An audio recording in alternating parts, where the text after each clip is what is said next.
मेहता को ये सब धन्यवाद दिए जा रहे हैं। थैंक यू, धन्यवाद, थैंक यू। कल हमने देश के बहुत बड़े साहित्यकार, शिल्पकार, मूर्तिकार, पुरातत्व वेदा हरिबाहु वाकण जी के बारे में सुना था। कल हमने पंडित चेतन जोशी की बंसी सुनी थी। कल हमने हमारे अर्जुन सिसोदिया जी की, राजेश अग्रवाल की कविताएं सुनी थी। और कल हमने विधि शर्मा के भजन सुने थे। उनको भी एक बारी अगर अच्छा लगा हो तो एक्सीलेंट का बटन दबाइए, ई लिखिए, बहुत अच्छा था। संस्कार भारती के सब कलाकारों को बधाई दीजिए। ई लिखकर अपनी ई लिख दीजिए एक बार उनके लिए भी। वाह, क्या कहने, क्या कहने, जिंदाबाद, मजा आ गया। मैं उन तक आपकी भावनाएं पहुंचा दूंगा। दोस्तों, आज अब हम यूएस चलते हैं, अमेरिका चलते हैं। इस समय भारत में सुबह के 8 बजे हैं, तो अमेरिका में रात के 10:30 बजे। और अमेरिका में एक व्यक्ति जाग रहा है इसलिए कि आपको भारत से आज उन्होंने बात करनी है। आज वो भारत से बात करेंगे, इसलिए वो जाग रहे हैं। मैं उनका परिचय आपको दे दूं। इनका नाम है देवेंद्र सिंह। देवेंद्र सिंह मध्य प्रदेश के रहने वाले हैं, मूलतः इंजीनियर हैं। पिछले 35-40 साल से यूएस के अंदर हैं। और देवेंद्र सिंह जी ने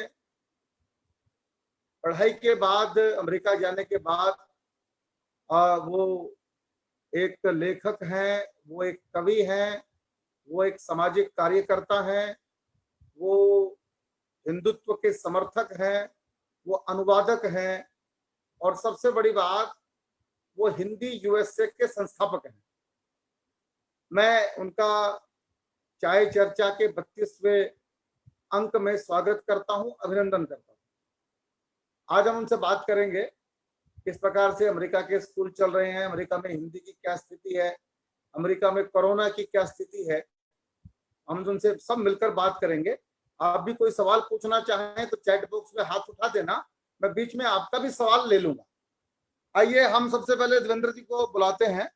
देवेंद्र जी, आपका नमस्कार। धन्यवाद राजेश जी, आपका। आप लोगों के लिए अभी शुभ प्रभात है और हम लोगों के लिए यहाँ पे शुभ रात्रि का समय है। तो जब हम लोग ऐसे विश कर सकते हैं, और मुझे लगता है कि हम लोग घर में हैं तो अच्छे तरह से मिल पा रहे हैं, और अगर बाहर जाते होते तो हो सकता है कि इतनी अच्छे तरह से नहीं मिल पाते। सब लोग इकट्ठे होकर जूम से मिल पा रहे हैं क्योंकि हम लोग घर में बंद हैं। भाई साहब, थोड़ा सा अपने आरंभिक जीवन के बारे में, पढ़ाई लिखाई के बारे में, अमेरिका आप कैसे पहुंच गए, उसके बारे में हमारे सब मित्रों को जानकारी दीजिए। ये तो मतलब ऐसी कोई बहुत रोमांचक कहानी नहीं है। मैंने कभी सोचा नहीं था कि मैं कभी अमेरिका आऊंगा और आके कभी इतने बड़े काम में संलग्न हो जाऊंगा। तो ऐसा तो मैंने कभी नहीं सोचा था। मैंने राजेश जी आपको एक बुकलेट भेजी थी, तो वो आप चाहें तो दूसरों से बाद में शेयर कर सकते हैं। जी, जी। तो जब मैं आया था तो भारत में जब भी था तो कभी भी ऐसा हिंदी का कोई काम करने की ऐसी मन में कोई लालसा उत्पन्न नहीं हुई थी, क्योंकि वहां तो हिंदी का वातावरण सब जगह था। तो घर में हिंदी बोलते थे, हिंदी में गाली देते थे, सब हिंदी में पढ़ाई होती थी सारी। अंग्रेजी माध्यम से पढ़ा मैं, लेकिन बातचीत तो हिंदी में ही होती थी। लेकिन जब मैं अमेरिका आया 1980 में, तो मुझे 40 साल हो गए यहाँ पे, और उसके बाद भी ऐसा कोई खास मन में नहीं आया था विचार कि कुछ करना है। लेकिन जब 1979 में जब मेरी शादी हुई और मेरी पत्नी आई, तो मुझे लगा कि अब कुछ करना पड़ेगा, क्योंकि बच्चे यहाँ पे होंगे, और क्योंकि मैं यहाँ के वातावरण से भली भांति परिचित था, अमेरिका में यहाँ की वेस्टर्न जो शैली है रहने की। तो हम लोग तो बिल्कुल ग्राउंड टू अर्थ वाले लोग हैं, कभी मतलब ऐसा कोई नहीं है कि अमेरिका में रह रहे हैं, जमीन में सोने वाले लोग हैं। भारत में भी हम लोग मध्यम वर्गीय परिवार से आए, तो ऐसा कुछ नहीं था कि मतलब हम लोग, तो मुझे ये था कि यहाँ की पाश्चात्य शैली को अपने जीवन में नहीं उतारना है, यहाँ की जो अच्छी चीजें हैं उनको तो अपनाना है, लेकिन अपनी भारतीयता को नहीं छोड़ना है। तो ऐसा मन में हमेशा रहता था। तो जब ये लगा कि हम लोगों को कुछ काम करना पड़ेगा यहाँ पे, तो मैं कई संस्थाओं से जुड़ा रहा। पहले हम लोग मंदिर में भी बच्चों को बाल विहार में ले जाते थे, फिर मैं यहाँ पे विश्व हिंदू परिषद की लोकल ब्रांच का मैं जनरल सेक्रेटरी बना। उसके बाद फिर यहाँ पे क्रिकेट की टीम भी मैंने बनाई, क्रिकेट खेलने का शौक था बचपन से। तो उसके बाद फिर मैंने देखा कि बच्चे थोड़े बड़े हो रहे हैं, तो ऐसा कुछ लोग मिले साथी, तो हमने कहा कि चलो हिंदी की कुछ संस्था बना के काम करते हैं। तो वो संस्था एक हिंदी एनजे के नाम से हम लोगों ने बनाई, क्योंकि हम लोग न्यू जर्सी में सीमित थे। तो हम लोगों ने एक स्कूल खोला, फिर उसके बाद 2 स्कूल हुए, फिर जब 2-3 स्कूल बाहर खुले तो एक हमारा स्वयं सेवक था, उन्होंने बोला अब हम लोग को हिंदी एनजे का मतलब हिंदी न्यू जर्सी से बाहर जाके हिंदी यूएसए में हम लोग को परिवर्तित होना है। तो तभी से फिर हिंदी यूएसए का जन्म हुआ, समझिए। तो अभी जो मतलब संस्था का स्वरूप है बहुत ही विशाल है, और मैंने कभी ये नहीं सोचा था कि हम लोग के यहाँ पे 4000 बच्चों को हम लोग हिंदी पढ़ाएंगे, करीब 25 स्कूल हम लोग के खुल जाएंगे, और इसके अलावा 20-30 और स्कूल हैं जो कि दूसरे पाठशालाएं हैं, उनकी हम लोग सहायता करते हैं। मेरी पत्नी का इसमें बहुत बड़ा योगदान है, उन्होंने 25 पुस्तकें हिंदी की लिखी जो कि हमारे हिंदी यूएसए के पाठ्यक्रम में शामिल हैं, और 300 से ज्यादा शिक्षक शिक्षिकाएं हैं जो कि पूरा अपना बच्चों को पढ़ाते हैं। अभी तो कोरोना के कारण ये जूम से ही हम लोग की ऑनलाइन क्लासेस चल रही हैं, और हम लोग सालाना एक प्रोग्राम हिंदी महोत्सव करते हैं, जिसमें राजेश जी आ चुके हैं। पहले हम लोग कवि सम्मेलन किया करते थे, लेकिन अब बच्चे इतने ज्यादा बढ़ गए हैं कि हम लोग के पास इतना समय नहीं रहता कि हम लोग कवि सम्मेलन करें। तो वो 2-2.5 हजार बच्चों को स्टेज पे पार्टिसिपेट कराना, वो भी 2 दिन का कार्यक्रम होता है, लेकिन इस वर्ष तो मेरे ख्याल से वो नहीं हो पाएगा, क्योंकि यहाँ पे सारे स्कूल बंद हैं और परीक्षाएं वगैरह भी हम लोग देख रहे हैं कि कैसे संचालित करें। तो ये कहानी मतलब मैंने कभी सोचा नहीं था कि इतनी बड़ी संस्था से मैं जुड़ूंगा और इतना बड़ा काम होगा। हमने प्रयास किया कि काम को अच्छी तरीके से करें, ये कभी नहीं सोचा कि हम इतने ज्यादा बच्चों को पढ़ा पाएंगे या इतनी ज्यादा पाठशालाएं खोल पाएंगे। तो यही छोटी सी कहानी है हिंदी यूएसए की। बाकी आप लोग प्रश्न पूछेंगे तो हो सकता है कि कुछ और भी अंदर से मेरे निकले। देवेंद्र जी आपको 20 साल हो गए ये हिंदी यूएसए को आरंभ किए हुए। 20 साल हो गए। मेरे विचार से आपने 1 मार्च और 2000 में आरंभ किया था। ये 2001 में मतलब पहला हिंदी महोत्सव हुआ था, तो उसके पहले ही स्थापना हो गई थी, 2000 के आसपास हो गई थी।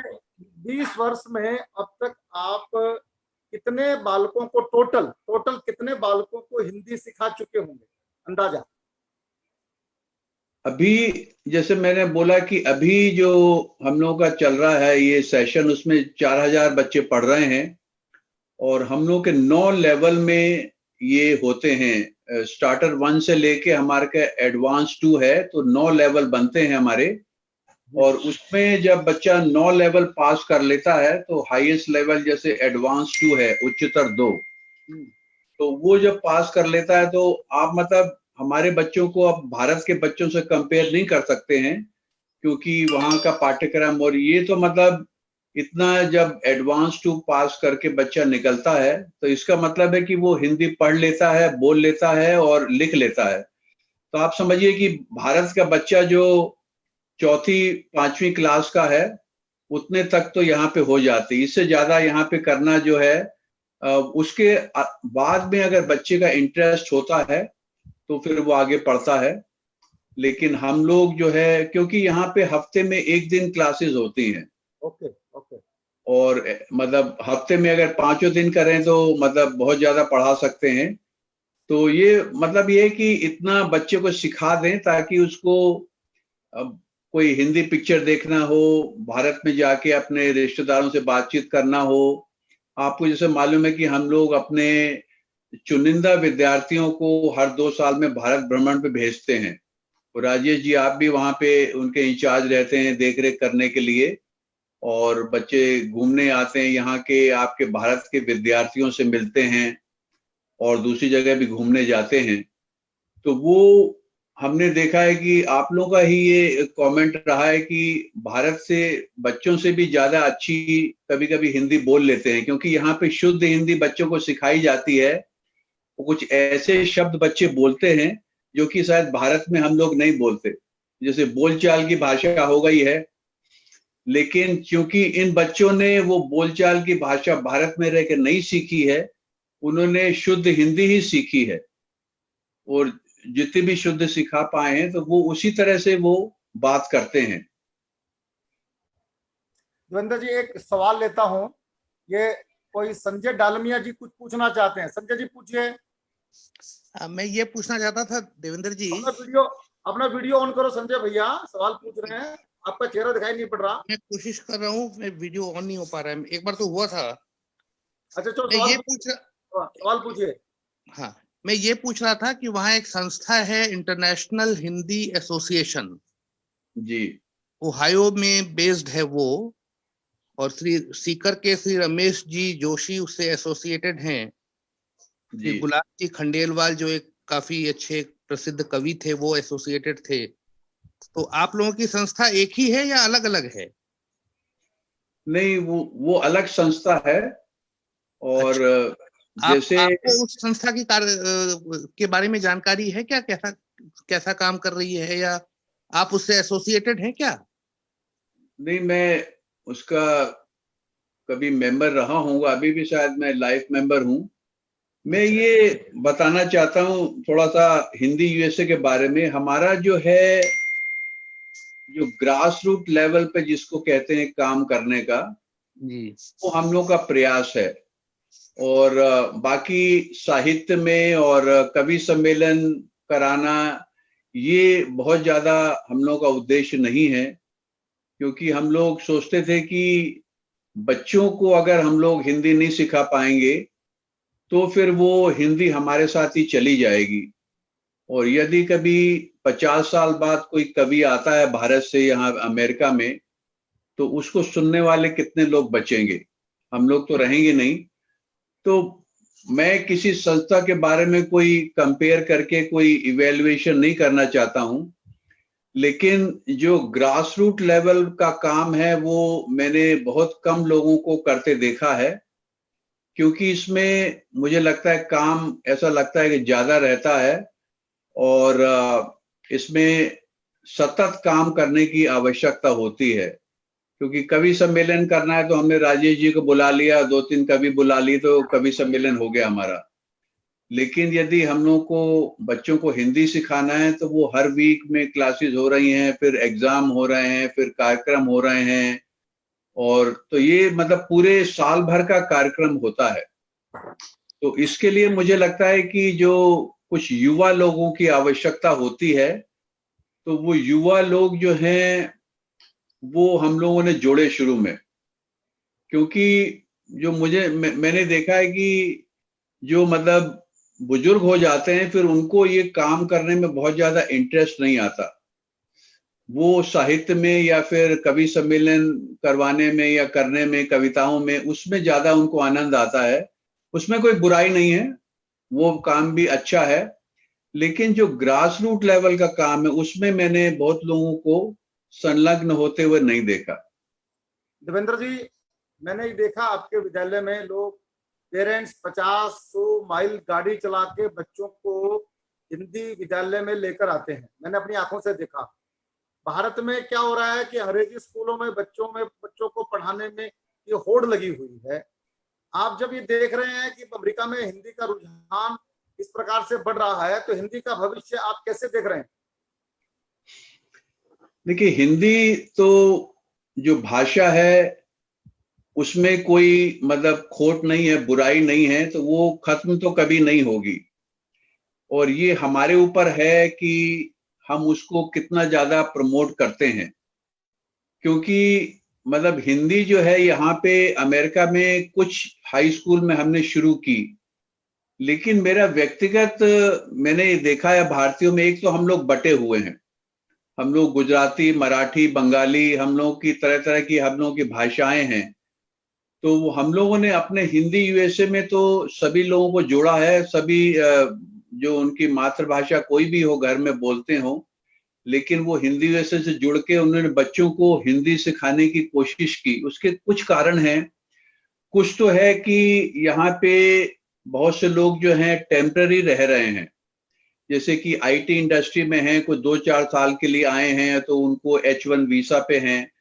उनको लगता है कि हो सकता है कभी भारत जाना पड़े, तो हिंदी तो कंपलसरी वहां पे है, बच्चों को लेनी पड़ेगी। तो ऐसे कुछ लोग हैं जो बच्चों को हम लोग की स्कूल में डालते हैं ताकि बच्चे हिंदी सीख जाएं। दूसरे जो लोग हैं कुछ, वो एक अपना जिसको कल्चर के रूप में आप ले सकते हैं कि आप भारतीय संस्कृति को और भाषा को जोड़ कर ही देखना चाहिए। और इसमें मैं एक चीज बोलना चाहूंगा कि मेरे दो बच्चे हैं, वो इसी देश में पैदा हुए, लेकिन वो दोनों बच्चे जो है हिंदी लिख भी लेते हैं, पढ़ भी लेते हैं और अच्छी तरह बोल भी लेते हैं। तो उन दोनों बच्चों के कारण हमको हिंदी को प्रमोट करने में काफी सहायता मिली, क्यों उन्होंने देखा कि जो बच्चे इसके हैं, यहाँ पे पैदा हुए हैं, जो इतनी अच्छी हिंदी बोल सकते हैं, लिख सकते हैं, तो हमारे बच्चे क्यों नहीं कर सकते। तो वो भी एक थोड़ा सा इंसेंटिव था जो हम लोगों ने लोगों को दिया, और यंग लोग जो हैं जिनके छोटे छोटे बच्चे थे वो जुड़ने लगे, और बहुत तेजी से हम लोग को जो कार्यक्रम चल रहा था उसको बढ़ाने में सफलता मिली। तो हिंदी का भविष्य तो मैं बहुत उज्जवल देखता हूं, और ये हमारे ऊपर निर्भर करता है कि हम उसको अपने जो युवा लोग हैं उनको कितना तैयार कर पाते हैं। हमारे जो, जैसे मैंने बोला था कि जो हाईएस्ट लेवल है उच्च स्तर 2, उससे करीब करीब हम लोग 1000 विद्यार्थी हम लोग ग्रेजुएट कर चुके हैं। और हम लोग ये आशा करते हैं कि देखिए, हम लोग ज्यादा से ज्यादा 10 या 15 साल और काम कर पाएंगे। तो मुझे लगता है कि अभी हम लोग और भी विद्यार्थियों को ग्रेजुएट स्नातक होंगे, और उसमें से अगर 5% विद्यार्थी जो स्नातक हुए हैं अगर लौट के आ जाते हैं हिंदी यूएसए में, तो मुझे लगेगा कि भी हमारा काम पूरा हो गया, और वो फिर हिंदी यूएसए को आगे चलाएंगे। तो ये सतत प्रयास है हम लोगों का कि इस काम को हम लोग बढ़ाते रहें ताकि हिंदी जो है वो अमेरिका में जीवित रहे। देवेंद्र जी, आपकी पत्नी हमारी भाभी रचिता सिंह जी ने 25 किताबें लिखी। आपके दोनों बच्चे अमेरिका के टॉपर हैं, आपका बेटा पार्थ और आपकी बेटी प्राची, दोनों ने अमेरिका टॉप किया है। और मैं ये देखता हूँ आपका भी लेखन, आप लेखक के नाते कविताएं भी लिखते हैं। मैं चाहता हूँ कि देवेंद्र सिंह एक कवि के रूप में कोई एक कविता भी हमारे मित्रों को सुनाएंगे तो अच्छा लगेगा। कोई एक रचना अपनी सुना दीजिए, कोई एक गीत सुना दीजिए अपना। चल गुनगुना देता हूँ जब अमेरिका में आप और हम चलते थे कार में, तो पूरे रास्ते में आप कोई ना कोई गीत हमको सुनाते रहते थे। अभी आप ये मानिए कि राजेश चेतन यूएस में आया हुआ आपके साथ में, और आपकी गाड़ी में आपके बिल्कुल साइड की सीट पर मैं बैठा हूँ। अभी जूम के बदले इसको कार मान लीजिए आप, और कार में देवेंद्र सिंह स्टीयरिंग पर हैं और हम पास में बैठे हैं, और आप हमको कोई गीत सुना रहे हैं। नहीं, अभी तो बहुत ही मित्रों को देख रहा हूं मैं कि बहुत लोग आपके अलावा और भी लोग हैं, 10-15 लोग जुड़े हुए हैं। नहीं 10-15 नहीं है देवेंद्र जी, 122 लोग हैं। 122 लोग जुड़ चुके हैं। राइट, हाँ, तो थोड़ा गुनगुना दूंगा तो मेरे ख्याल से आप लोग भी ताली बजाते रहे। मैं ज्यादा आजकल कविताएं लिखने का मुझे शौक जो है वो इसलिए हुआ था कि मैंने आज तक कभी भारत में था, कभी ऐसी कोई कविता से पाला नहीं पड़ा था, लेकिन यहाँ पे मैंने देखा कि अगर शुरू में मैं बहुत ही शाई किस्म का था, मुझे कोई लीडरशिप रोल लेके कोई एग्रेसिव काम करने में मजा नहीं आता था। मुझे बहुत ही, मैं अपना शांत स्वभाव का मेडिटेशन करने वाला, लेकिन मैं जब देखता हूँ कोई काम नहीं हो रहा है तो मुझे लगता है कि चलो मैं भी कोई अपना सहयोग करूं। तो यहाँ जब मैं किसी को नहीं जानता था तो मुझे अंदर से प्रेरणा हुई कि मैं कुछ कविताएं लिखूं और मंचों पे जाकर सुनाऊं और लोगों को इसी बहाने जोड़ूं। तो वो कविताएं करने का जो एक अंदर से जो भावना इसी प्रकार से जागृत हुई। तो उस समय के दौर में काफी मैंने कविताएं लिखी थी और तो चलो उसमें से एक मैं गुनगुना के थोड़ा सा मैं चालू करता हूं। अपनी भी भाषा को संवारा क्यों नहीं, संवारा क्यों नहीं, इस व्यवहार में उतारा क्यों नहीं, अरे इस व्यवहार में उतारा क्यों नहीं। आवाज आ रही है? हाँ बिल्कुल आ रही है। और मैं निवेदन करूंगा, कविता पसंद आए तो चैट बॉक्स में वाह कीजिए। ताली नहीं बजा सकते लेकिन चैट बॉक्स में लिख सकते हैं, वीरेंद्र जी को दिखाई पड़ेगा। जी सुनाइए वीरेंद्र जी।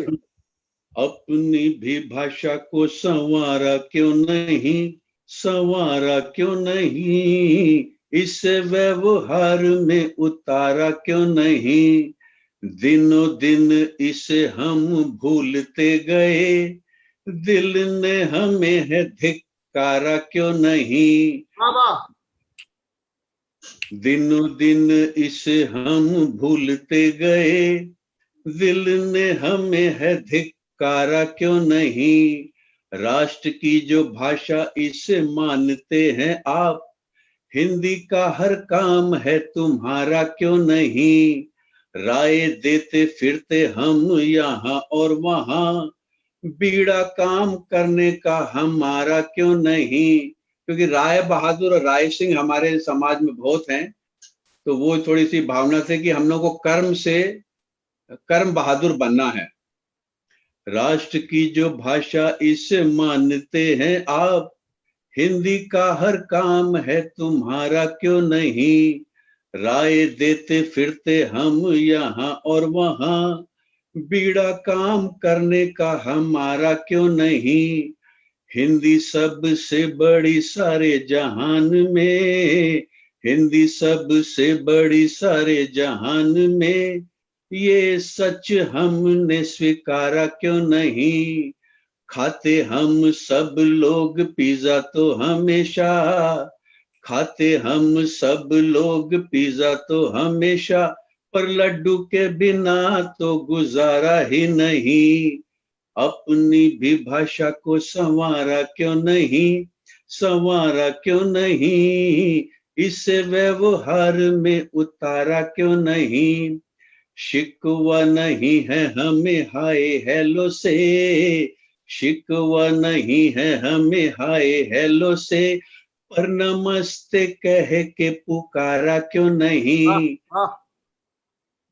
पढ़ सकते हैं हम शेक्सपियर को, पढ़ सकते हैं हम शेक्सपियर को, पर रामायण बिना किनारा तो नहीं, यूं देखे हमने बड़े बड़े भवन यहाँ, यूं देखे हमने बड़े बड़े भवन यहाँ, खेत खलिहान सा नजारा तो नहीं, टीवी दिखाता अश्लीलता यहाँ, टीवी दिखाता अश्लीलता यहाँ, यहाँ कोई भी बच्चा कंवारा तो नहीं, अपनी भी भाषा को संवारा क्यों नहीं, संवारा क्यों नहीं, इसे व्यवहार में उतारा क्यों नहीं, ओपन यहाँ सारा लव है मगर, ओपन यहाँ सारा लव है मगर,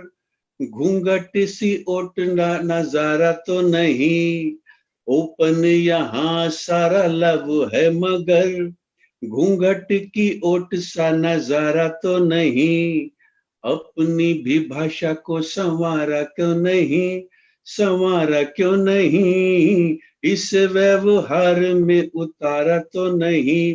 ये तो काफी ऐसी लंबी चलती जाती है, देवेंद्र तो जी, मैं तो इतना बड़ा कवि नहीं हूँ आप लोगों जैसे। सब लोगों ने बहुत तारीफ की है, मेरा चैट बॉक्स भर गया है आपकी कविता पे टिप्पणी। आप बहुत अच्छी कविता आपने सुनाई। मैं एक सवाल करना चाहता हूं देवेंद्र जी आपसे। 2014 से नरेंद्र मोदी भारत के प्रधानमंत्री हैं। वो अमेरिका में अनेक बार गए, हिंदी में ही बात करते हैं। हाउडी मोदी जैसा बड़ा कार्यक्रम अमेरिका में आप लोगों ने किया। मोदी जी ने के आने के बाद अमेरिका में हिंदी की स्थिति, भारत की स्थिति कुछ बदली है क्या? नहीं, स्थिति तो बिल्कुल बदली है। और जो भारत को जिस प्रकार से लोग देखते हैं, वो नजरिया बहुत चेंज हुआ है। क्योंकि ये तो मानी बात है कि जहां पे लीडर अच्छा होगा तो उसकी जो बातें भी मानी जाएंगी, और जिस चीज को वो रिप्रेजेंट करता है, जिस देश को वो रिप्रेजेंट करता है, उस देश का मतलब साख तो बिल्कुल बढ़नी चाहिए, और बढ़ी है। और ऐसा लीडर जो है मुझे लगता नहीं है कि 70 साल में भारत को मिला है। और हम लोग को कोशिश ये करनी चाहिए कि लीडर जो है खाली एक व्यक्ति के भरोसे नहीं रहना है। मुझे लगता है कि हम लोगों को भी कुछ करने का प्रयास करना चाहिए। कोई भी काम हम लोगों को लगता है कि भाई ये नहीं हो रहा, और हमारी शक्ति अनुसार हम लोगों को उसमें कोई योगदान दे सकते हैं, तो मुझे लगता है कि करना चाहिए। अभी कुछ दिनों पहले यहाँ पे रिपोर्ट आई कि यहाँ पे भारत में रिलीजियस फ्रीडम नहीं है। तो मुझे अंदर से गुस्सा आया, तो मैंने उसको लिखा वहां पे संस्था को जिन्होंने ऐसी रिपोर्ट छापी थी, चाहे उससे कुछ हो या ना हो।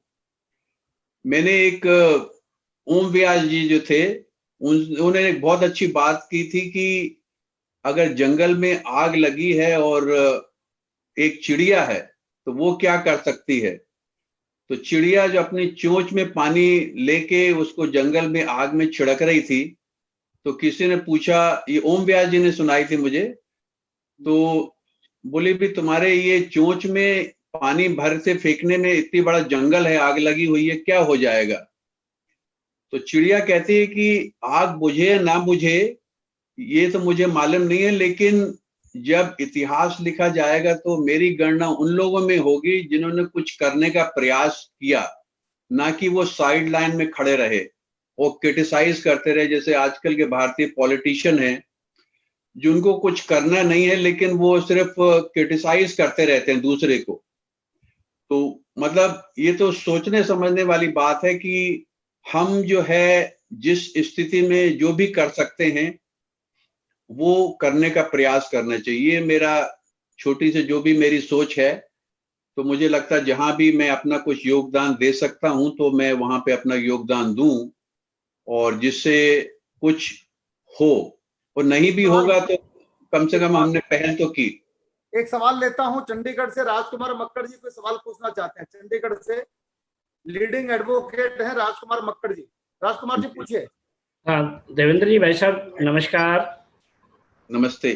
देवेंद्र जी, मेरा प्रश्न है, बड़ी उत्सुकता है। हम भी हिंदी के वातावरण में पले हैं, बड़े गांव के रहने वाले हैं, और बहुत हृदय से प्रसन्नता होती है। भैया ये भी मेरा प्रश्न है, सीधा प्रश्न है। प्रश्न ये है कि क्या अमेरिका के राजकुमार जी ये भी हिसार में पढ़े हैं, हिसार एग्रीकल्चर यूनिवर्सिटी में। अच्छा, मेरे पड़ोस के। फिर तो हाँ, मेरा गांव भवानीखेड़ा के पास है। मेरा गांव बलियाली गांव है, भवानीखेड़ा के पास में, जिला भिवानी में। देवेंद्र जी, मेरा प्रश्न है कि क्या अमेरिका के विद्यालयों में भारत के ही विद्यार्थी आते हैं, अमेरिका के मूल नागरिक आते हैं, अन्य देशों के भी आते हैं, और उनका प्रतिशत कितना है? ये प्रश्न। मतलब अमेरिका के विद्यालय, आप जो हम लोग हिंदी की क्लासेस चला रहे हैं मेरे ख्याल से उसी से आपका संबंध है। तो उसमें ये हमारी तो जो संस्था है स्वयं सेवक बेस्ड है। इससे किसी ने मान्यता नहीं दी, इसको कोई सरकार से मान्यता प्राप्त नहीं है। ये नॉन प्रॉफिट ऑर्गेनाइजेशन है जो कि हम लोग वॉलंटियर मिलकर चलाते हैं, और हम लोग का उद्देश्य सिर्फ एक ही है कि हम लोग अपने बच्चों को अपनी संस्कृति दे पाएं और उनको अच्छा हिंदू बना पाएं, ये सबसे बड़ा उद्देश्य है। तो इसमें कुछ आते हैं, बहुत कम है, मैं कहूंगा कि 95% जो हैं वो हमारे बच्चे हैं। इनमें से कुछ ऐसे हैं जिन्होंने, जैसे कोई व्यक्ति है, उसने यहाँ पे अमेरिकन में किसी से शादी कर ली तो उसके बच्चे हुए, तो वो आधे हिंदुस्तानी आधे अमेरिकन जैसे भी हैं, तो उनको भी मान लीजिए वाइफ हिंदुस्तानी है, उसने अमेरिकन किसी आदमी से शादी की है, तो उसको लगता है कि उसके बच्चों को भी हिंदी सीखना चाहिए, तो ऐसे भी कुछ लोग आते हैं। लेकिन ज्यादातर जो है वो ऐसे लोग हैं जो कि जिनके बच्चे यहाँ पे पैदा हुए हैं अमेरिका में, और वो लोग चाहते हैं कि बच्चे जो है अपनी संस्कृति को ना भूलें, अपना धर्म ना भूलें, तो वो उनकी बहुतायत ज्यादा है, ज्यादातर लोग वैसे हैं। और जो उन लोगों को लगता है कि भारत में जाएंगे और अपने दादा दादी नाना नानी से मिलेंगे तो वो हिंदी में बोलेंगे तो बहुत अच्छा लगेगा उनको, तो ऐसे लोग ज्यादा हैं जो हम लोग के ही भारतीय लोग हैं, जिनके हम लोग भारत में पैदा हुए, यहाँ पे आए, हमारे बच्चे यहाँ पे पैदा हुए, तो वो लोग जो हैं वो ज्यादा उत्सुक हैं बच्चों को हिंदी सिखाने में। एक सवाल हिंदी से हटकर ले रहे हैं देवेंद्र सिंह जी। कोरोना को लेकर सारे दुनिया में अमेरिका को लेकर चिंता बढ़ रही है पूरे विश्व की, कि अमेरिका इस समय कोरोना से बहुत ज्यादा पीड़ित है। मेरा पहला सवाल, अमेरिका में कोरोना की क्या स्थिति है और इसमें हिंदुस्तानियों की हालत कैसी है? क्या हमारे भारतीयों को भी कोरोना से हम पीड़ित देख रहे हैं क्या? थोड़ा इस बारे में टिप्पणी कीजिए। अभी तक कल तक के जो फिगर आए उसमें करीब मेरे ख्याल से 63,000 तक जो अमेरिकन जो है उनकी डेथ हो गई है, और इसमें सबसे ज्यादा तो न्यूयॉर्क में हुआ है। और क्योंकि न्यू जर्सी न्यूयॉर्क के पास में है, तो दूसरा नंबर न्यू जर्सी का है जहां पे हम लोग रहते हैं। लेकिन जो न्यूयॉर्क का नंबर है और जो न्यू जर्सी का नंबर, उसमें काफी बड़ा अंतर है। लेकिन न्यू जर्सी के बाद जो दूसरी स्टेट है उनमें जो डेथ हुई है उनमें भी बहुत अंतर है। तो अंतर जो है बहुत ज्यादा है। ये अगर न्यू जर्सी और न्यूयॉर्क मिला लें तो जो 50% जो अमेरिका में डेथ हुई हैं वो न्यूयॉर्क और न्यू जर्सी मिला के नंबर 50% हो जाता है। वो खासकर न्यूयॉर्क का जो नंबर है वो काफी बड़ा है।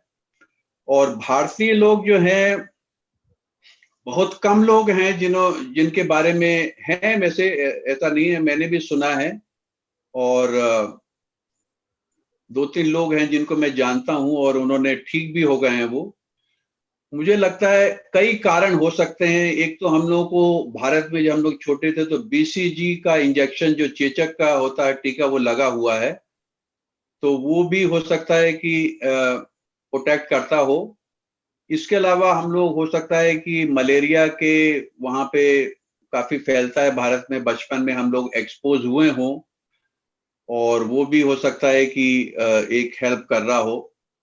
और दूसरा, भारतीय लोग अपना प्रोटेक्शन लेते हैं। हम लोग के जो आप सोचे मसाले वगैरह होते हैं उनमें हल्दी, ये अदरक वगैरह, ये भी काफी इम्यूनिटी को बढ़ाते हैं। इसके अलावा काढ़ा लोग जो है बहुत पी रहे हैं भारतीय लोग अपना। तो देशी जो सिस्टम है, उसके अलावा बहुत से लोग बाबा रामदेव जी के प्रोग्राम के लिए बैठे रहते हैं, अपना भास्त्रिका, अपना प्राणायाम, अनुलोम विलोम काफी करते हैं। तो भारतीय लोग मुझे लगता है ज्यादा सजग हैं, और हो सकता है कि उनका इम्यून सिस्टम जो है वो अमेरिकन लोगों से ज्यादा अच्छा हो, क्योंकि यहाँ पे अमेरिकन जो मूल जो हैं वो इतना ज्यादा एक्सपोज नहीं हुए हैं। भारत में तो आप भारत में आप गोलगप्पे खड़े होके ठेले पे खा सकते हैं, तो वो ऑलरेडी बहुत से लोगों को एक्सपोजर मिल चुका है इतना। तो ऐसा मेरा मानना है। अब मैं कोई ये वैज्ञानिक साइंटिफिकली प्रूवन बात तो मैं नहीं बोल पाऊंगा, क्योंकि मैंने कोई रिसर्च नहीं की इस बारे में, तो ये तो कोई अगर साइंटिस्ट हो वो बता सकता है। लेकिन भारतीय लोगों का जो परसेंटेज है अमेरिका में कोरोना से एक्सपोज होना और उनकी डेथ होना, ये मतलब बहुत ही समझिए कि ना के बराबर है। एक सवाल लेता हूं। अतुल रंजीत कुमार सवाल पूछिए। जय हिंद राजेश जी, बहुत बहुत धन्यवाद। जय हिंद देवेंद्र जी, बहुत ही हर्ष का विषय है कि आप हिंदी का प्रचार प्रसार विदेशों में कर रहे हैं।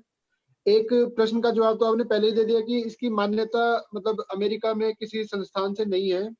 दूसरा हमारा ये प्रश्न है कि ऐसा कोई योजना मतलब ऐसी कोई योजना पे आप काम कर रहे हैं कि इसे अमेरिका सरकार से या किसी संस्था से मान्यता मिल जाए और इसका और भी बड़े स्तर पर प्रचार प्रसार हो अमेरिका में?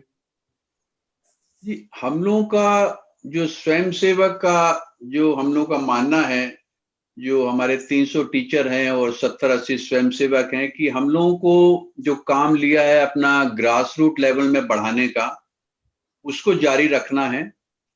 हम लोगों के प्रयास से कुछ जो 2-3 हाई स्कूल हैं वहां पे हिंदी प्रारंभ हुई थी एज ए क्रेडिट, लेकिन देखा मैंने ये है कि भारतीयों में हम लोगों को लगता है कि अंग्रेजी से हमारा काम बहुत अच्छा चल रहा है, और थोड़ी सी हीन भावना भी मैं देखता हूं भारतीयों में कि अंग्रेजी जो है उसको अभी भी प्राथमिकता देते हैं और उनको लगता है कि हिंदी तो हम सीख लेंगे, लेकिन अगर थोड़ा बहुत सीख लेंगे, लेकिन अंग्रेजी अगर जैसे चाइनीज होते हैं और दूसरे लोग हैं, उनको अपनी भाषा को बढ़ाने में ज्यादा इंटरेस्ट है।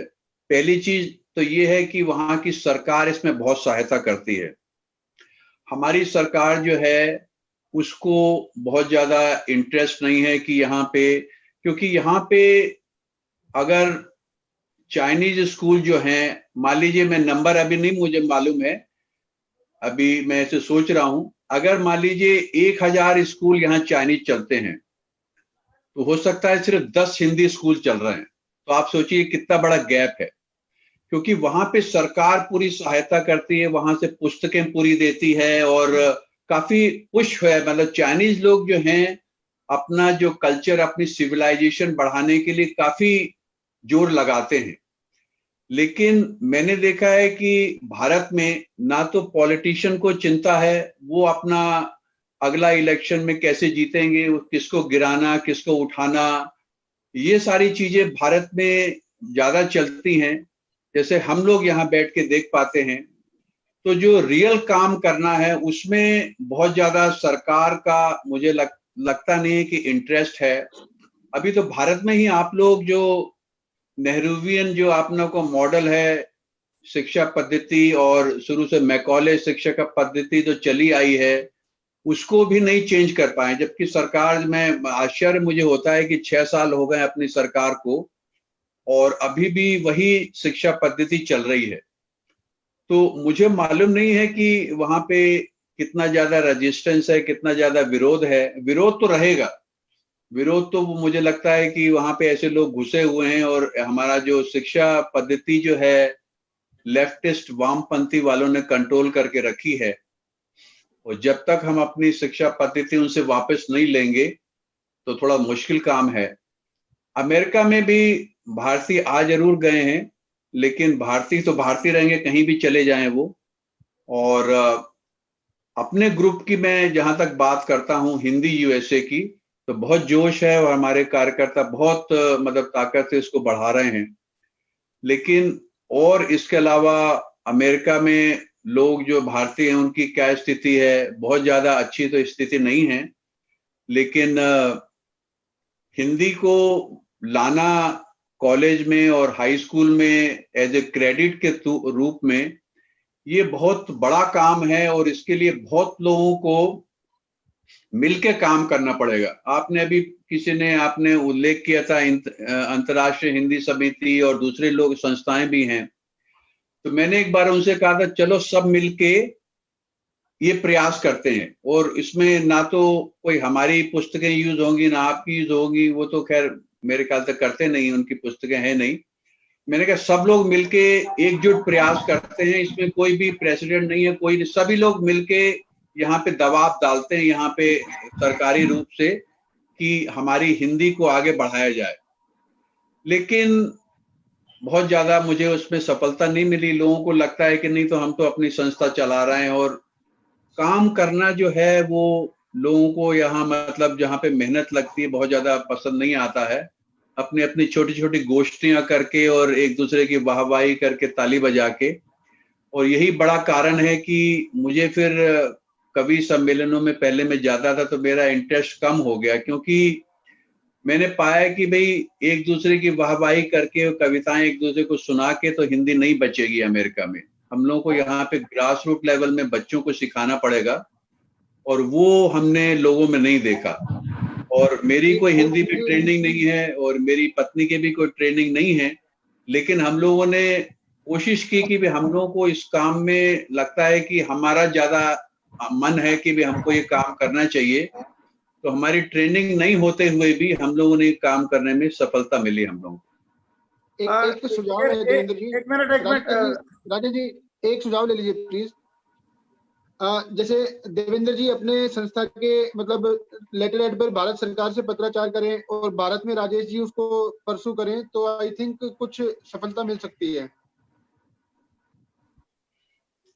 बहुत बड़ी ब्यूरोक्रेसी हम आपको बताएं, एक छोटा सा मैं आपको देता हूं उदाहरण कि यहाँ पे हम लोग हर 2 वर्ष में, मैंने उल्लेख किया था कि हम लोग अपने 12 से लेकर 14 बच्चे चुनते हैं। कम से कम हम लोगों को 100-200 बच्चों की एप्लीकेशन आती है और हम लोगों को उसमें से करीब 12 से 14 बच्चे चुनने पड़ते हैं, क्योंकि उनको सभी बच्चों को हम लोग भारत नहीं भेज सकते हैं, क्योंकि उनको उनकी देखरेख करना उनको सब ये बहुत ही संभव नहीं है। तो हम लोग टीचर भेजते हैं बच्चों के साथ में। तो यहाँ पे हमने ICCR जो है आप लोगों का दिल्ली में, उनसे हमने संपर्क किया था कि हमको पैसे की आवश्यकता नहीं है, हम लोग यहाँ पे पैसे में सक्षम है। अमेरिका में आके अगर हम लोग कहते हैं कि हमारे पास पैसा नहीं है तो बहुत बड़ी ये मतलब गलत बात है, मतलब ये सही बात नहीं। सभी लोगों के पास पर्याप्त पैसा है। और हमने यहाँ पे जो काउंसलेट जनरल है न्यूयॉर्क में, वहां पे काउंसिल जनरल से, ये 2-3 साल पहले की बात मैं बता रहा हूँ, उनसे हमने लेटर लिखवाया ICCR को। उन्होंने लिखा कि भी हिंदी वैसे यहाँ की हिंदी की सबसे बड़ी संस्था है और बहुत बड़ा अच्छा काम कर रही है, और इनके बच्चे जो हैं वो भारत यात्रा पे आ रहे हैं। एजुकेशनल टूर है, शैक्षणिक टूर है, और उसमें आप लोग सहायता करें। सहायता किस प्रकार की हम लोग मांग रहे थे कि भाई यहाँ पे जो वहाँ पे टूर में बच्चे जाएंगे, कुछ जगह के आप लोगों के जो होटल वगैरह हैं वहाँ पे कुछ लॉजिस्टिक इंतजाम वगैरह कर दें, हम लोग पूरा जो पेमेंट हम लोग करेंगे हिंदी से। वहाँ पे बच्चों को पॉलिटिशियन से मिलवाना है, प्रधानमंत्री, राष्ट्रपति वगैरह से, कुछ ऐसा कार्यक्रम, कुछ आयोजन उसका कर दें, दूसरे भी जो लोग हैं उनसे। तो वो सिर्फ बातचीत में ही वो समय निकलता गया और कुछ काम हो नहीं पाया। तो मैंने देखा है कि, और ये आप अगर देखें कि ये काम हम ICCR का कर रहे हैं, ये काम हम भारतीय सरकार का जो चाहती है कि देश विदेशों में भारतीय संस्कृति फैले और हिंदी फैले, तो उसका बीड़ा हम लोग ने यहाँ पे रह के उठा रहे हैं। तो जितनी भी हमारी शक्ति है उसके अनुसार हम लोग काम कर रहे हैं। लेकिन जैसे मैंने बोला कि वहाँ की ब्यूरोक्रेसी जो है उससे पार पाना बहुत मुश्किल है। तो हम लोग कोई बहुत ज्यादा उनसे आशा नहीं रखते हैं, और जो हम लोग से बन पड़ रहा है तो हम लोग वो करने का प्रयास कर रहे हैं। Air vice marshal LN Sharma साहब आपसे सवाल पूछना चाह रहे हैं। जी, बहुत बड़ी शख्सियत हैं LN शर्मा साहब, बहुत बहुत धन्यवाद। मिलिट्री स्कूल के प्रिंसिपल रहे हैं। पूछिए शर्मा साहब, पूछिए। राजेश जी आप सुन पा रहे हैं? सुन पा रहा हूँ। ओके, देवेंद्र सिंह जी, सबसे पहले तो मैं आपको बहुत धन्यवाद करना चाहूँगा। आपने एक बहुत नोबल कॉज लिया हुआ है, हिंदी के प्रसारण का, प्रचार का, वो भी अमेरिका जैसे देश में है। मैं सब लोगों के साथ एक अपना तजर्बा शेयर करना चाहूँगा। गृह मंत्रालय के नीचे एक बड़ी उच्चाधिकार प्राप्त समिति है, संसदीय समिति, जिसमें 30 MPs होते हैं, 20 लोकसभा के होते हैं और 10 राज्यसभा के होते हैं। ये जो 3 समितियां हैं पूरे देश का भ्रमण करती हैं, पूरे साल टूर पे रहती हैं, पूरा बहुत सारा खर्चा किया जाता है। जितने भी डिपार्टमेंट्स हैं सेंट्रल गवर्नमेंट के, जितने ऑफिस हैं, उनका इंस्पेक्शन करते हैं और वो रिपोर्ट अपनी गृह मंत्रालय को देते हैं। पर मेरी जानकारी और मेरा तजुर्बा ये है कि वो रिपोर्ट की जो स्टैटिस्टिक्स है वो सच्चाई नहीं होती है। 90% दिखाया जाता है, 95% दिखाया जाता है, 80% दिखाया जाता है, बट जबकि काम जो है वो 20 या 30% से ज़्यादा नहीं होगा, बल्कि 10% भी नहीं होगा। तो मैं सभी जो लोग इस समिति से या सरकार से जुड़े हुए हैं उनसे अनुरोध करना चाहूँगा कि हम इस काम को जेन्युइन तरीके से करें और सरकारी जो खर्च होता है इस पे, जो बेकार का है, उसको अवॉइड करें। इसके लिए मैं आपको रिक्वेस्ट करना चाहूंगा। बहुत बहुत धन्यवाद जी। बहुत अच्छा शर्मा साहब, बहुत अच्छा। देवेंद्र जी, आपकी एक और कविता सुनाइए। आपकी एक कविता और सुनना चाहते हैं हम लोग। कवि सम्मेलन ही कर रहे हैं क्या आज आप? नहीं, कविता सुना दीजिए आप। चलिए सुना देते हैं। एक मेरे ख्याल से एक हमने वो एक हिंदी, हिंदू और हिंदुस्तान वो जो है मुझे मतलब बोला था इन्होंने कि भी तीनों को कैसे जोड़ सकते हैं, तो वो मैं देखता हूँ। आई थिंक मैंने बहुत दिनों से राजेश जी कविताएं इसलिए नहीं की हैं, तो मुझे लग रहा है कि कभी कभी मैं भूल जाता हूँ, लेकिन मैं उसको वो कविता जो है उसमें हिंदी के जो बोल हैं, जो जब लिखे थे मैंने, तो वो अगर आसानी से मिल जाए तो पढ़ दीजिए। नहीं, मुझे थोड़ी याद है, लेकिन सामने थोड़ा रहता है तो कभी भूल जाए तो आप एक मुखड़ा सुना दीजिए। एक मुखड़ा। चलिए। हिंदू जागो, हिंदी सीखो, हिंदुस्तान बचाना है, भारत माँ की आन बान का डंका हमें बजाना है। जिस धरती ने जन्म दिया है, जिसने हमें खिलाया है, जिस माँ ने आंचल की छाह दी, अपना दूध पिलाया है, धन दौलत के चक्कर में हमने उसको बिसराया है। कर्म से भक्ति करने का अब अवसर ऐसा आया है। मातृभूमि भाषा हिंदी का झंडा पुनः उठाना है, भारत माँ की आन बान का डंका हमें बजाना है। हिंदू जागो, हिंदी सीखो, हिंदुस्तान बचाना है, भारत माँ की आन बान का डंका हमें बजाना है। इसमें मीरा की नुपुर धुन सूरदास की तान है, मीर रहीम जायसी के सबके रस की रस खान है। इसमें रामचरितमानस और तुलसी का गुणगान है। अवधि भर्ष भाषा की जननी हिंदी बड़ी महान है। इसमें रामचरितमानस और तुलसी का गुणगान है। अवधि ब्रज भाषा की जननी हिंदी बड़ी महान है। इसकी कीर्ति पताका जग में हमको फिर फहराना है, भारत माँ की आन बान का डंका हमें बजाना है। हिंदू जागो, हिंदी सीखो, हिंदुस्तान बचाना है, भारत माँ की आन बान का डंका हमें बजाना है। वेद पुराण शास्त्रों का जो नूतन रस बरसाती है, त्याग कुपंथ सुपंथ मार्ग पर चलना हमें सिखाती है। पग पग पर संदेश सुनाकर अच्छे कर्म कराती है, ऋषि मुनियों के सदाचार की वाणी हमें सुनाती है। दिग दिगंत हिंदी भाषा की झांकी हमें सजाना है, भारत माँ की आन बान का डंका हमें बजाना है। हिंदू जागो, हिंदी सीखो, हिंदुस्तान बचाना है, भारत माँ की आन बान का डंका हमें बजाना है।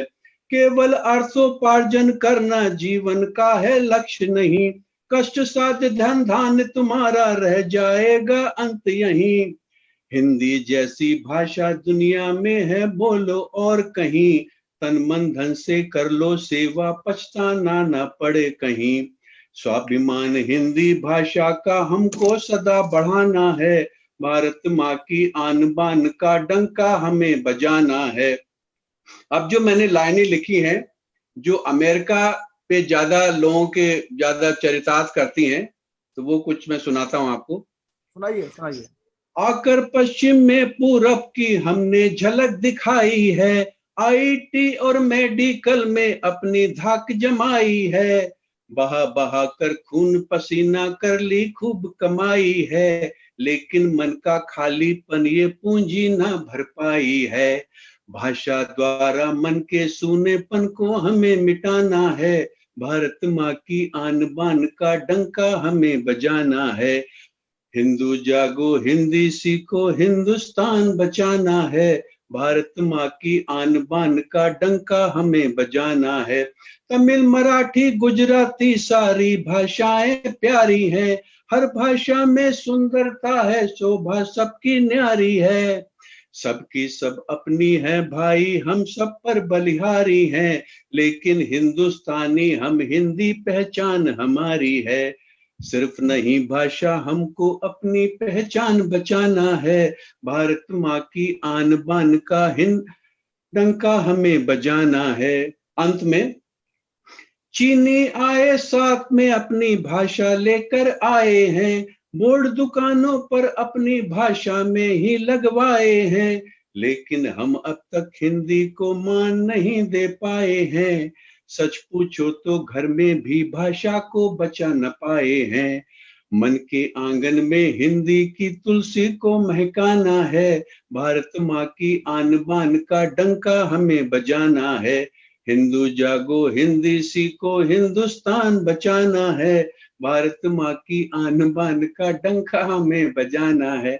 सॉरी, अभी वो जो मंचों पर जब गाता था वो जोश नहीं है अभी, लेकिन मैं वो कविताएं ज्यादा करता नहीं हूँ, लेकिन जब मन में जो छूटे थे भाव जिस समय जब लिखी थी, तब वो मतलब जो इमोशन आते थे, लगता था कि इसी समय जाके मंचों पे सुनाएं, तो वो भी समय था। लेकिन बहुत लोग कमेंट कर रहे हैं, बहुत लोग कमेंट कर रहे हैं। देवेंद्र जी, ये बताइए, अमेरिका में हिंदी रेडियो, हिंदी टेलीविजन, हिंदी फिल्मों की क्या स्थिति है? हिंदी यहाँ पे कुछ रेडियो स्टेशन हैं, वो गाने दिन भर बजाते रहते हैं हिंदी के, और कुछ कुछ वार्तालाप भी होते हैं, इंटरव्यू वगैरह भी होते हैं। हमको जो हिंदी, जैसे मैं कह रहा हूं कि ग्रास रूट लेवल में राजेश जी बढ़ाने का प्रयास बहुत कम हो रहा है, और मतलब एक तरह से हम लोग एक तरफ से रस्सी खींच रहे हैं, और भी लोग अगर इसको खींचें तो मेरे ख्याल से खत्म तो नहीं होगी और अच्छी रहेगी, और हम लोग जितने ग्रेजुएट्स निकाल रहे हैं वो बढ़ाएंगे आगे। लेकिन जिस गति से होना चाहिए काम, हो सकता है कि इसमें कोई ऐसी चीज हो जाए और भारत सुपर पावर बनने की दिशा में जा रहा है, और ऐसा अगर हो जाता है और भारत में अगर ये वहां की सरकार हिंदी को आगे लाती है, हमारा जो गुरुकुल व्यवस्था थी और जो हमारी वैदिक शिक्षा पद्धति थी, अगर वो तो वापस आती है, तो क्योंकि प्रेरणा जो हम लोग है वो भारत से लेते हैं। एक उदाहरण जो है छोटा सा हम लोग दिया करते हैं, उसको मैं जब सोचता हूं तो मुझे लगता है ऐसा नहीं होना चाहिए, लेकिन जैसे कि बाबा रामदेव जी यहाँ पे आते हैं, उन्होंने योग किया।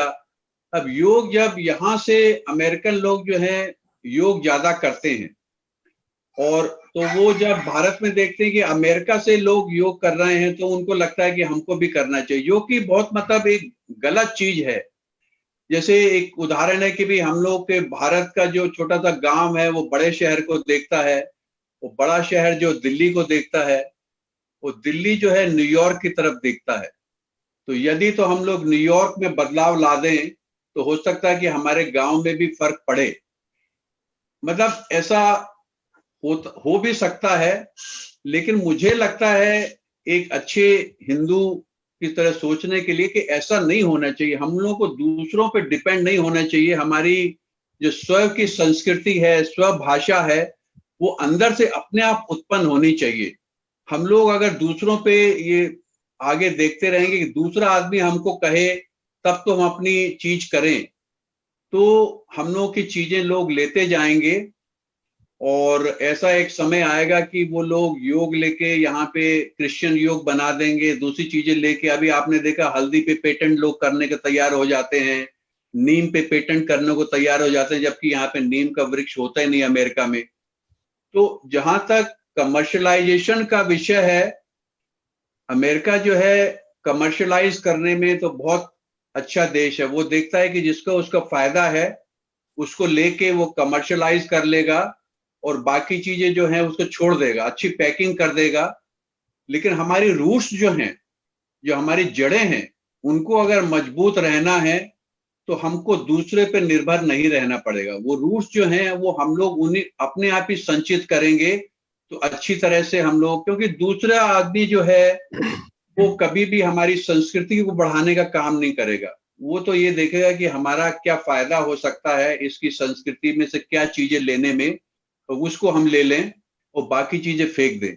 तो ऐसा मुझे लगता है कि हम लोगों को प्रयास करना चाहिए कि ऐसा ना हो। और भारत जब तक मजबूत रहेगा, क्योंकि हमारी प्रेरणा का स्रोत तो भारतवर्ष है, जब तक भारतवर्ष को आप लोग मजबूत करके रखे रहेंगे तो हम लोगों का भी बल यहाँ पे दुगना चौगना होता रहेगा। वो भारत कहीं अगर फिर से अमेरिकनाइज हो गया जो कि होता हुआ कभी कभी दिखता है, तो फिर दिक्कत की बात हो जाएगी। तो आप लोगों का जितना हमारा काम है उससे ज्यादा आप लोगों का काम है भारत को मजबूत रखें और वहां पे अपनी भाषा संस्कृति जो है वो मजबूत बनी रहे। ये एक सवाल लेता हूं फकीर, ये विनोद गोयल जी पूछिए। हाँ नमस्कार देवेंद्र जी, नमस्कार। मेरा ये कहना है कि अमेरिका में जैसे हम हिंदी पढ़ा रहे हैं, हिंदी पढ़ाने के साथ साथ क्या हिंदू पूजा पद्धति, हिंदू संस्कृति कितने हम जो उसमें सफल हो रहे हैं, बच्चों को पढ़ाने में, सिखाने में कितना कामयाब मान रहे हैं अपने आप को? ये हम लोग, मेरा पर्सनल व्यक्तिगत रूप से मांगना है कि हिंदी और हिंदू को अलग अलग नहीं किया जाता। देखिए उसमें बहुत ज्यादा अंतर नहीं है और कविता के माध्यम से भी मैंने यही प्रयास किया था बताने का कि हिंदी और हिंदू और हिंदुस्तान एक ही चीज है। और हिंदी यूएसए के माध्यम से, क्योंकि हमारी संस्था जो है वो हिंदी को लेकर रजिस्टर्ड हुई है और हम लोग जो हमारे जितने कार्यक्रम होते हैं वो हिंदू संस्कृति को बढ़ाने के ही दिशा में होते हैं। क्योंकि हमारे ये जैसे हिंदी महोत्सव होता है, राजेश चेतन जी आए हैं और उसमें तरह तरह की प्रतियोगिताएं होती हैं। जो भी प्रतियोगिताएं होती हैं उनको हम लोग इस तरह से मोड़ते हैं कि वो हिंदू संस्कृति को ही बढ़ाने का काम करें। जैसे कि एग्जाम्पल नाटक प्रतियोगिता होती है, तो उसमें जैसे पन्ना धाई के नाटक और दूसरे जो हैं उस तरह के नाटक हम लोग प्रस्तुत करेंगे। जो छोटे बच्चे हैं वो देशभक्ति के गाने से अपना जो अभिव्यक्ति कर सकते हैं, उससे जो बड़े बच्चे हैं, तो कहने का मतलब है कि हमारे जो कार्यक्रम है जो हिंदी को, हिंदू को हम लोग अलग अलग नहीं करते हैं, उसी को हम लोग साथ लेके चल रहे हैं और उसमें हम लोग को सफलता भी मिली है। और हम लोग पर्सनल लेवल पे, व्यक्तिगत से मुझे माना जाता है कि मैं हिंदू धर्म का एक छोटा सा स्तंभ भी हूँ। अमेरिका में जो भी काम होता है हिंदू धर्म का, उसको करने में हम लोग आगे रहते हैं। वो अलग व्यक्तिगत रूप से है, लेकिन संस्था के माध्यम से हम लोग हिंदी और मतलब ऐसे प्रोग्राम करते हैं ताकि वो हिंदू धर्म उसमें मजबूत बने। देवेंद्र जी ये बताइए लोगों को कि हिंदी महोत्सव में कितने लोग आते हैं? हिंदी महोत्सव जब हम लोगों ने शुरू किया था तो एक दिन का कार्यक्रम होता था और उसी एक दिन में हम लोग कार्यक्रम भी करते थे और उसमें शाम को हम लोग कवि सम्मेलन करते थे। तो उस समय 300-400 लोग आते थे हिंदी महोत्सव में। उसके बाद जैसे विद्यार्थियों की ये थी, मतलब समझ लीजिए कि 2002, 3, 4 की बात है ये। उसके बाद धीरे धीरे स्कूल जो हमारी पाठशालाओं की संख्या बढ़ी, विद्यार्थियों की संख्या बढ़ी और उसके बाद फिर हम लोग ने ये कार्यक्रम 2 दिन का हो गया। तो एक दिन तो हम लोग जैसे शनिवार को पूरे हिंदी के कार्यक्रम होते थे और रविवार को भी हिंदी के कार्यक्रम होते थे आधा दिन, और शाम को रविवार को कवि सम्मेलन होता था। तो ऐसे काफी वर्षों तक चला। तो 2011-2012 के आसपास बच्चे इतने ज्यादा हो गए, करीब 2500 बच्चे जो हैं वो महोत्सव में भाग लेने लगे। तो हम लोगों ने कहा कि इसको आप शुक्रवार से चालू कर दो प्रोग्राम को, और तो वो एक ठीक नहीं था। हम लोग, इतना समय नहीं रहता अमेरिका में कि जो शुक्रवार वर्किंग डे होता है, तो हम लोग ने प्रोग्राम को 2 दिन का ही रखा, शनिवार रविवार का, और उसमें से हम लोग को फिर कवि सम्मेलन हटाना पड़ा, क्योंकि कितने लोग आते हैं? अभी कितने लोग आते हैं भाई साहब? करीब 2 दिन के कार्यक्रम में समझिए कि 2500 तो बच्चे उसमें भाग लेते हैं, और 2 दिन के कार्यक्रम में करीब 5 से लेकर 6000 लोग जो हैं वो 2 दिन में इंडोर, ये एक तरह का अंदर का इंडोर मेला है वो। 5-6 हजार लोग आते हैं जी। बहुत अच्छा। अच्छा देवेंद्र जी, ये जो लोग आपको सुन रहे हैं, ये हिंदू यूएसए के बारे में कैसे जान सकते हैं? आपसे कैसे जुड़ सकते हैं? हमारी जो वेबसाइट है www.hindiusa.org, उस पे हमारी संस्था के बारे में लिखा हुआ है, और मेरा भी संदेश है, वहां से आप ईमेल भी कर सकते हैं हमको। और हम लोगों को आप लोग वहां बैठ के कोई ऐसा डे टू डे कोई ऐसी एक्टिविटीज नहीं है जिसमें आप लोग बहुत ज्यादा सहायता कर सकते हैं, लेकिन आपका जो मॉरल सपोर्ट है वो हम लोगों को बहुत शक्ति देता है। और मॉरल सपोर्ट जो हम लोग को मिलता है वो आप लोग जो काम करते हैं हिंदी या हिंदू धर्म को, जो वहां पे काम हो रहे हैं।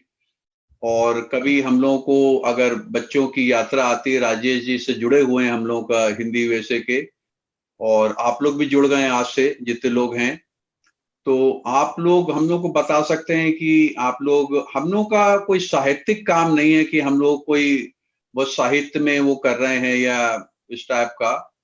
हम लोग का ग्रास रूट लेवल में काम है।